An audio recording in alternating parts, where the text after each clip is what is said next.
The cheerful sun rises on East Africa's biggest city, a new day in one of the continent's busiest urban centers. Welcome to the Blue Triangle Cement 20th Kenya Homes Expo.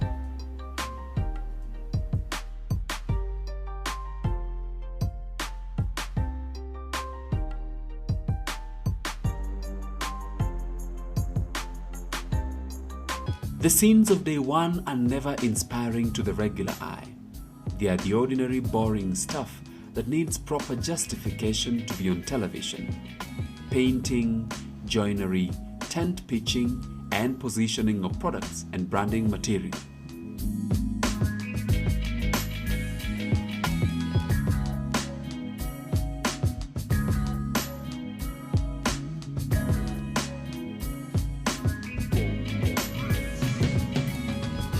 This is basic foundational work, and it's hard to tell exactly what they're building, but with just few hours left before the expo opens, there's no telling the kind of pressure that the workers go through to produce the glamour that has through the years defined the Kenya Homes Expo.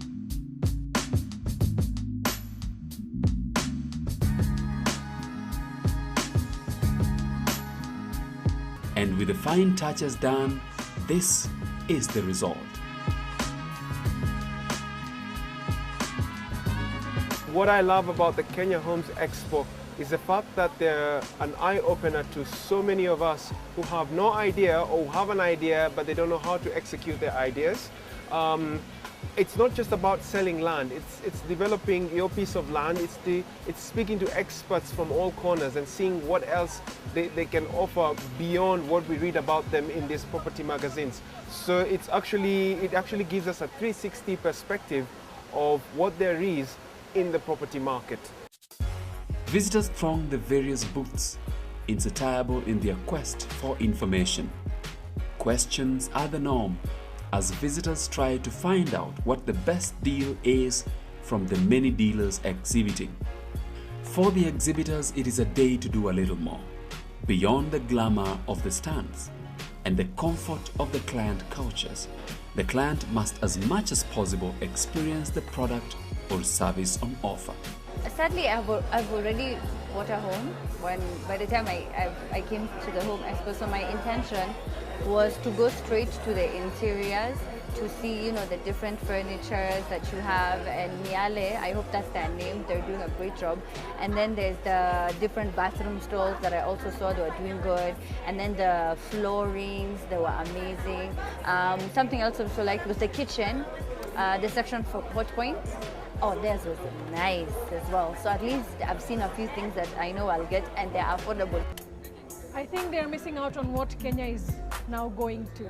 I mean, with the technology and everything, everyone, if you go around the expo right now and see what people have really done, there's so many new participants here and there is so much to learn from this place.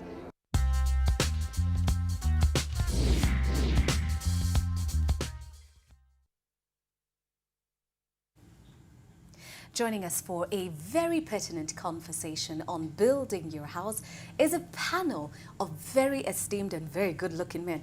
Which ones are single? You can put your hands up now. I'm asking for a friend. I'm just kidding, guys. Good morning. How are you? Good morning. All right, so let's get started with the introductions. Nathaniel Ndegwa, Communications Manager from Homes Universal. Habari ya asubuhi.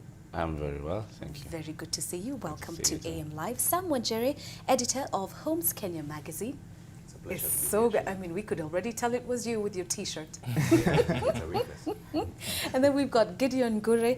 Good morning, Head of Marketing from Sigimo Enterprises Limited. Thank you for having me. Thank you for making the time. And last but certainly not least, our in-house and favorite property consultant, lawyer, legal eagle, Nelson Eshetiva Karibu. Thank you for inviting me again. All right, for many Kenyans, the time has come and people are thinking, building, buying. Building, buying. And for some, it's a true decision that they have to make maybe today, maybe next week, maybe in the course of this year because they've been able to save up their finances and they can actually see this dream come to life. Before they make that choice, to build or to buy, Nathaniel?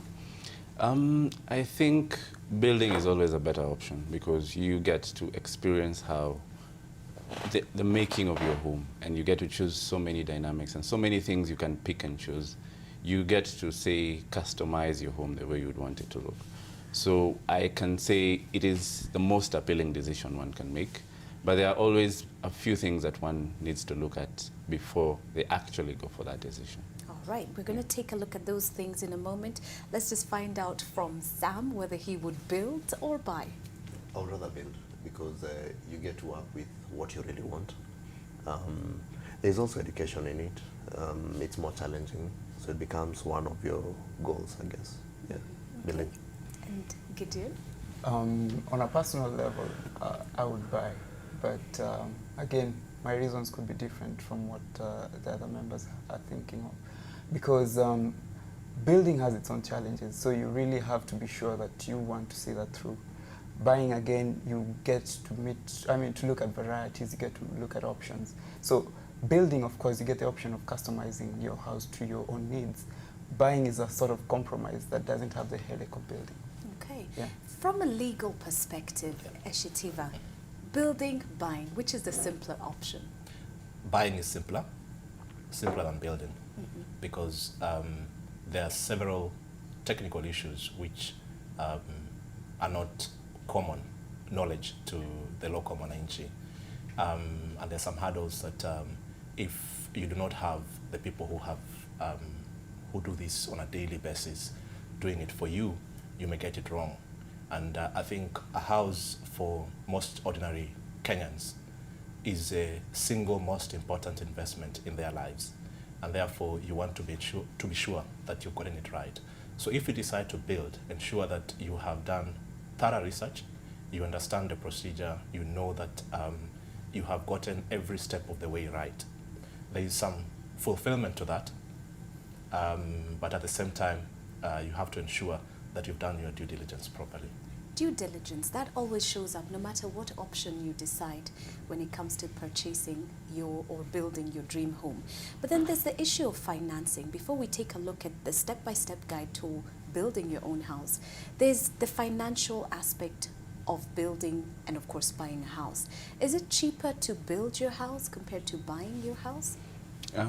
Probably, if I may take on that question, it depends with what kind of house you want in the first place. If you want a house with a view, then that means you're going to look for a penthouse, and probably you might not have the finances to build all the way up and get the view. So probably it means you might have to look for land in a place with a view. So that means you must take into consideration the cost of that land. And mostly, if you look at housing, the biggest cost is the land. Some places, for example, in Nairobi, land is way more expensive than anywhere in Africa. So if you're going to build your own house and you know your budget, so probably that's where you have to start with. If I want this kind of house, how much money will it take? Do I need to buy land? How much will that take off my budget? Once you get that right, then the materials and then the kind of house then will determine which kind of materials you would have to build with. But if your major consideration is your budget, then that kind of limits your options. All right. Now, Sam, in the work that you do, of course, editing this magazine, you get to see a lot of people who have put up developments, people who've got land to sell. And if we said today, I wanted to buy a 3-bedroomed bungalow or build a 3-bedroom bungalow, which one would work out to be more expensive at the end of the day? We could say upmarket Nairobi and then Kawa, Nairobi. Just ask again the options. The options: building a 3-bedroomed bungalow in, say, Westlands today, and building a 3-bedroom bungalow, same house, and we can do this in Kitengela. Buying and building, the difference in price. Definitely building. The dynamics of building come with the amount of money you have. You could rely on your savings much more than, say, buying. But buying is where you will need to look for financing a lot of times. We rarely have that kind of money anyway. From the experience I see, we rarely have that kind of stash waiting for you to just go and buy. So basically for me, building will still be, in the short run, cheaper looking. In either location? Because, of course, Westlands will be considerably higher expensive, because yes. it's upmarket. The cost of land alone would be prohibitive for most of us. Okay. But the building thing for me comes in with, you can build at your own pace in a way, and that may add to the cost in the long run. But we also have a challenge here where Kenyans don't have access to that kind of financing anyway. The mortgage rates are not friendly, the interest rates are not friendly, and so on. I think we have some way to go, really. All right. But I would say building in the long run will be cheaper to me, not in terms of time, but in terms of you doing it at your own pace. I have a case where I know someone who had who bought land and for 13 years didn't develop, but ended up putting a very nice house afterwards. So I don't know. It's a tricky one. It's You've got, tricky for, either way, for, you've for got the to be typical willing Kenyan, it's to very live tricky. with the consequences of your choices. And one way or the other, you have to live with the consequences once you build. Right. Now, there's this thing called stamp duty. And when we are buying houses, that always factors in. And when you look at the cost, is it what, 4%?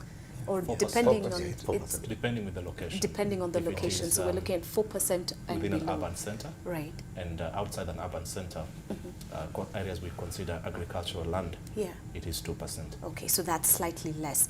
Issues of stamp duty, do those factor in when you're building your house? It depends with Nelson? whether at the point of building you are also purchasing. Okay. If the property is already in your name, then and you purchased this property a while back, then stamp duty does not apply. But of course, there are other aspects that may also be costly. You would want to confirm first that the user of that property or the zoning allows you to build the kind of structure you want to build. So if it does not, then you have to go through the change of user. Then you have to engage an architect. So you have to pay an architect. You have to engage a contractor. So then you have to deal with a contractor. And then of course eventually the city council is involved in inspecting to confirm that the architectural drawing, the structural drawings, the house is fit for occupation before they give you the occupation certificate. Now, for a typical Kenyan, that sounds like a lot of work. I'm going to look for this architect, then I'm going to look for city council, then I'm going to look for... It's overwhelming. And I think that ties into what what Gideon was talking about in terms of just go and buy the house, because you don't have to deal with this whole chain of get this person, change these plans, look for this, change this, look for somebody else. So tell us about more of these challenges that come with building your own house, Gideon. Okay, basically, first, as you've mentioned, the process is very rigorous. It's not, you don't wake up one day and say, I want a house over there. You get a contractor and that is it. There are a lot of background things that go in there. I mean, there are a lot of things that go in the background. As you say, there's the legalities, right? Then, of course, there's, you need so many people to ensure that you get your building, into the quality that you'd want.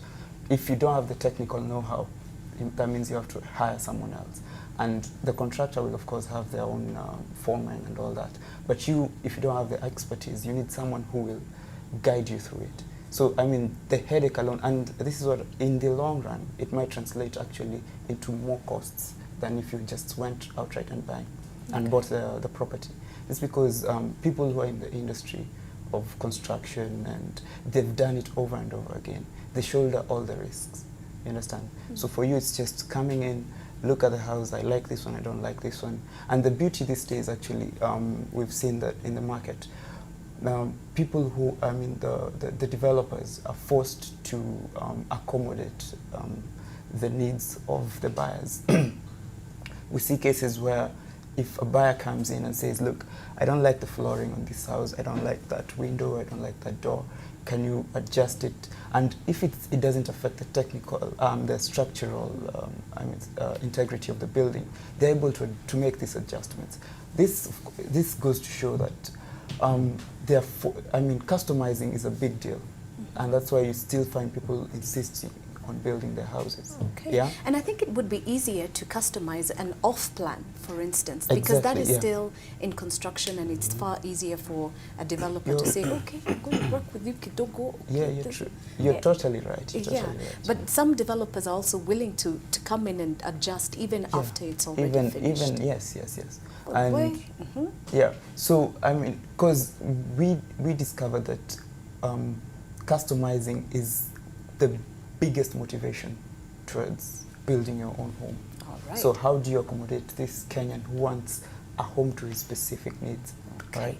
Yeah. We're going to talk about the things to look out for, because contractors are plenty. For men, even more. Developers, everybody I know has a cousin who's developing something. So the things that you need to look out for, start thinking about those things now, gentlemen. But right now on the line is a viewer who's got something to say. Good morning. How are you? Hi. Hi. Hello. Jumbo. Greetings. Yes, hi. My name is John. Yes, John. Yes, I'm watching your show about building your dream home. Thank you for joining us today. Go ahead with your question or comment. And I'm thinking, what are the loopholes in building a home? Because at times you might have the finances, but the problem comes the land. How am I sure that the land is safe or the land is legit? Okay. What should I put into consideration? All right. And now that goes to you, Eshitiva, making sure that the land you're building on, you got the title and it's actually yours, but then somebody one day rolls round after you're on the second floor of your construction and says, but this is not your land. This is my land. Let's talk about due diligence before you even break ground. Yeah. It is important for the person who owns the property to check with the county government to confirm the zoning. It's also critical that they do a search at the lands office. In fact, this is not just for somebody who is purchasing a property, who is building, even but buying, any person who owns property or is in the process of owning the property.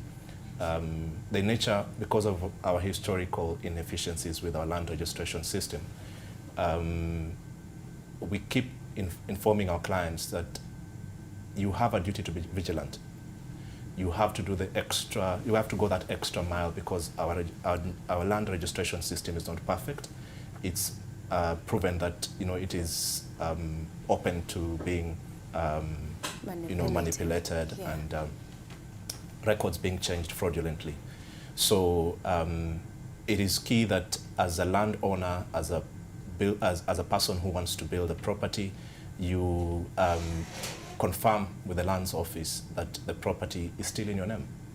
Then thereafter, you also have to check and confirm that there are certain prominent features, such as, for instance, a power way leave. How far you're supposed to build from, 60 kV power line, for instance. So you need to also check with the Kenya Power Line, Kenya Power Limited. You also need to check with if it is a leasehold, there are certain conditions in the lease that allow you to build either 50% or 70% of the property. So you also need to look at the title and see what does it allow you to do. And I would advise that it would be good to get expert help.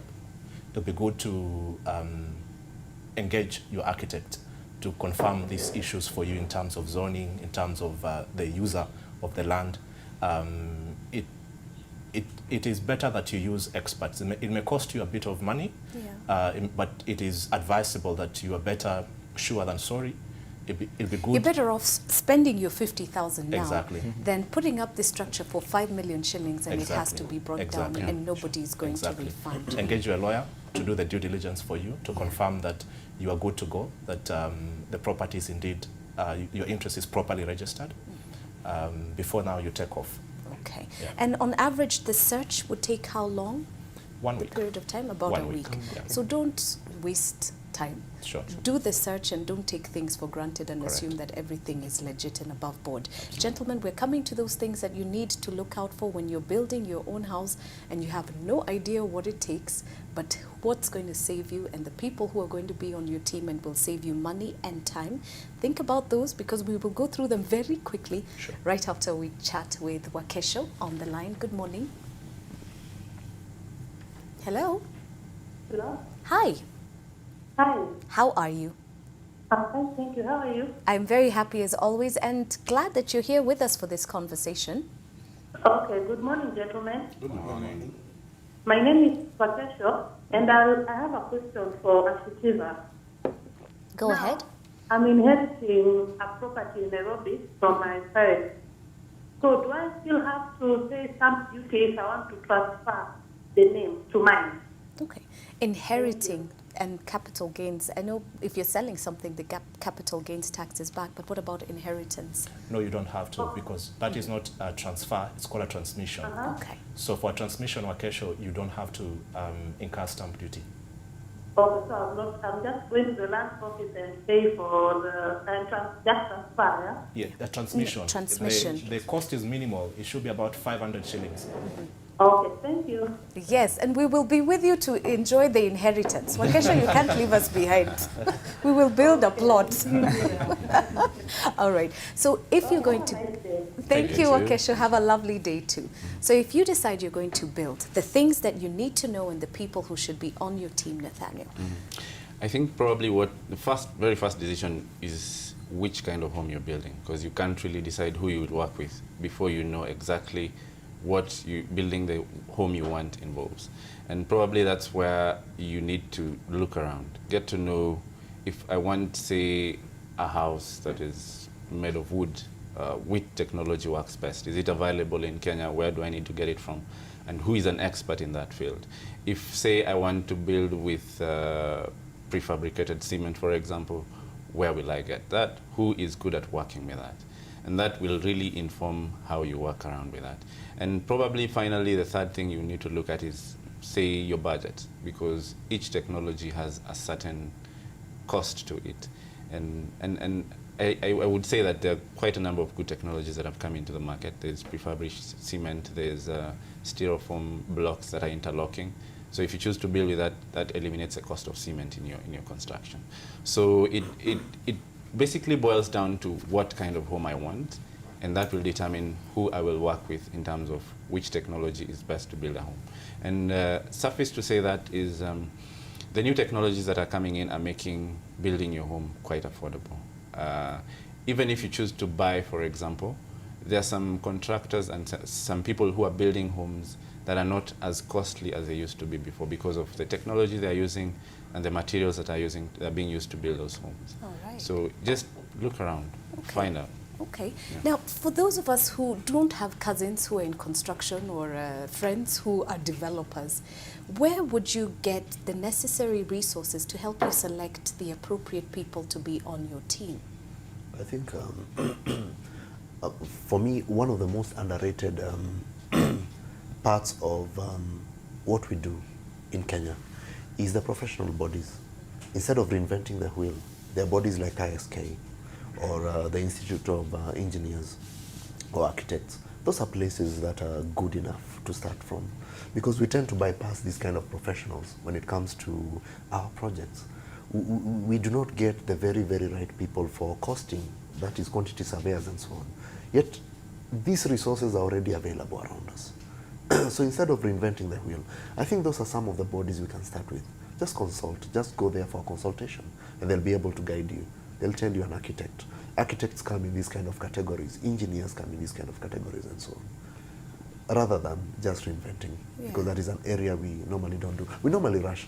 Like some of the collapsed buildings I've seen, they don't have permits. You've decided to be the council yourself. You've decided to approve for yourself. You think it's good because it works until it collapses, you know. And that's always resulting in the loss of life, which is tragic, and unnecessary loss of life. Be there. Sure. So you can pick up the phone, look for these professional bodies, and they can advise you and tell you, get this person, get this person, and get this person.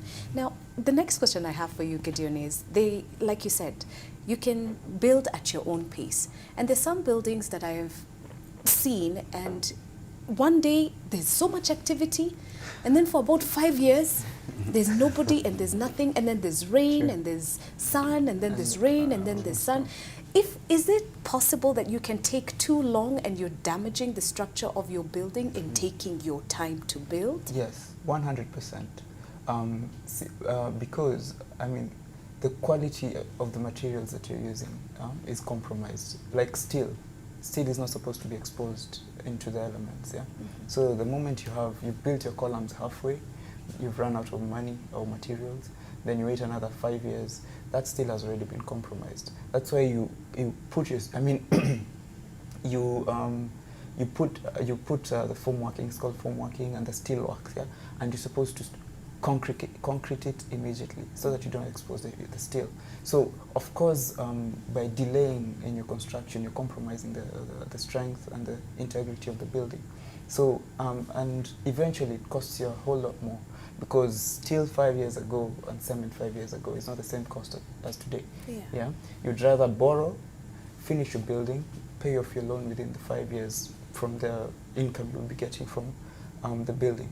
So as much as you construct at your own pace, I would encourage people to also look at the time and the benefits that they're getting. Understand? If you're building a building for commercial purposes, you're not saving anything by waiting for some money to appear. A deal. Once, yeah, Kuna for a deal. Yeah, Yes. for a deal to come through every once in a while. Yeah, it makes more sense if you even take a loan, take a mortgage, finish your construction, let the money start coming in. All right, because as you do that, your building is also appreciating. You understand? Your cost of construction would be, maybe 5 years ago, would be 2 million. Yeah. After another 5 years, the cost of construction would be 10 million. But if you built at 2 million and you paid that mortgage for 5 years, it will not be the same cost.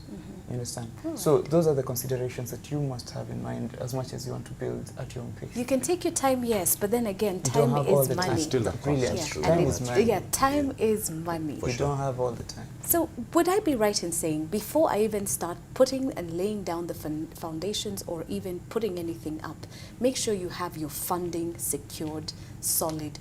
Put this thing and run that race and finish. It's like sweeping a house halfway and then saying, okay, wache uchafu iketi hapa, and then tomorrow I'll continue. I'll continue. No, Sure. it doesn't make sense. It beats logic. Sheila, there was my maths teacher in class 6 who used to... And you remember him, what a wonderful teacher. Mr. Chunguli. He used to cycle every... I grew up in the village. He would cycle from school in the evening with a stone to go and build. And I'm told him and his wife would lay one layer of concrete after the other, one brick at a time. I wonder whether he's finished. I think we need a field trip to the village to see what happens to this house. But however, if the teachers in that school came together and said, look, we earn the same amount of money, why can't we form a housing cooperative and see how together we can take advantage of the economies of scale. Exactly. To ensure that the contractor pays us cheaper, we're able to afford the cost of the lawyer, the architect, the surveyor. We're able to buy land cheaply.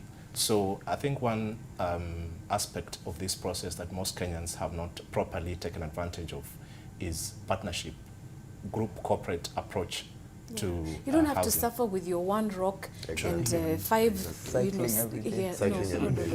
With the other ways around this. As we wind up, because it's incredible how quickly time flies, we've got one more viewer who'd like to say something. Good morning.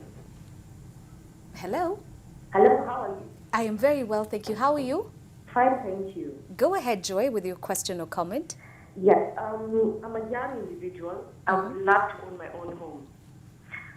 And I wanted to know, what is the best option? Should I build or should I take a mortgage? Because I feel that land has become very expensive. So what would be the best option, basically? Okay. Also, I also wanted to, I have 2 questions, sorry. Right. My second question is, with regards to real estate companies, do they have options in terms of banks? Are there banks that can offer the mortgages? And can they give that kind of advice as well? Okay, Nathaniel? Probably, if I would respond to both your questions, Joy. The first one is about whether you would want to take a mortgage or if you just buy. That would depend with how much money you have saved up for that project.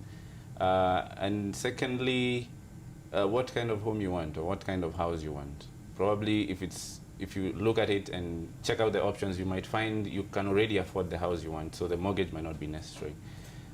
Secondly, probably I would invite you to what we are starting today at the KICC. The Kenya Homes Expo is going down. We have an array of about 200 exhibitors who are experts in the field of real estate. You'll meet the mortgage providers. You'll meet the guys who are actually selling homes. You'll meet developers who can actually help you build your own house or tell you how much it would cost to build a house, and they can advise you on which way you can go. So probably that would be a good place to start. Yeah, I love it. The 21st Kenya Homes Expo, and you've given us, what, five of these wonderful invites. So we have 5 to give away. Take a look. There you go. This is going to be the plan for you, so you can get to this wonderful house, and then this wonderful family here and the house behind. Looks like a place I could be very, very comfortable. So gentlemen, as we close, your final words on building. If you are, and especially from the legal perspective, if you have already contracted people to do certain things for you and you've engaged their services, but they're not delivering, termination of said services and refunds, is that possible? Yes, it is, depending with the contract as well. So that's why you need the experts. However, let me also just add and say that housing is actually a fundamental right under Article 43(1)(b) of the Constitution. And the government needs to do a lot more in terms of providing even information resource. I wish the Directorate of Housing in the Ministry of Land, Housing and Urban Development would take upon itself to create a resource center where Kenyans can go to and find, and get knowledge and advice on how to go through this process. Because, access to affordable and adequate, good quality housing is a basic need, and actually has been declared as one of the basic human needs, human rights across the world. So despite the fact that the government is supposed to provide these needs progressively, but it should also put in place clear steps on how it is actually fulfilling this obligation under the Constitution. There's the theory and then there's the practical. Correct. Let's put these two together so they can walk this journey left and right and left and right. Correct. And we can all have our dream houses, whether we built them, whether we bought them, we can live in them securely and happily. Gentlemen, thank you for your time. We are going to post your contacts on our social media sites because I'm sure there are lots of other viewers who have their own personal questions and would like to engage with you in their own personal time. So please allow us that. No I problem. shall say yes. Yes. This conversation continues online, so be sure to check out our social media sites. And as we close today's show, we are going to take you back to the question of the day and who got it right. Question: who holds the record for the longest singing marathon by an individual, and how long did it last? Correct answer is Nathaniel. You can give us the correct answer. Wow, that's a big name. He's called Sunil. You know Sunil is great singer. Wagmare. You know Wagmare. You don't say Wagmare. No. It's not saying like that. And he lost it of just singing the Bollywood spectacular tunes. 105 hours. Like, Are you half Indian? I'm telling you, there's another song. It is called Chira Kijavani. It's so very beautiful. I'm singing after the show today. So Veena Olik, Moses Ian Nyoro Kere, and Valentine, congratulations to you. You pick up money and lots of wonderful AM Live gifts. Congratulations. What, 105 hours of singing? 105 hours. Non-stop or Non-stop. It was a marathon. Were they dancing also? It is called Sheila Kijavani. I'm too hoo-hoo for you. It is so lovely. Have a lovely day. We close today's show. Be safe, be secure, be fearless. We'll catch up and do this again tomorrow, Majaliwa, from 6. Now you sing after me. Go on. That was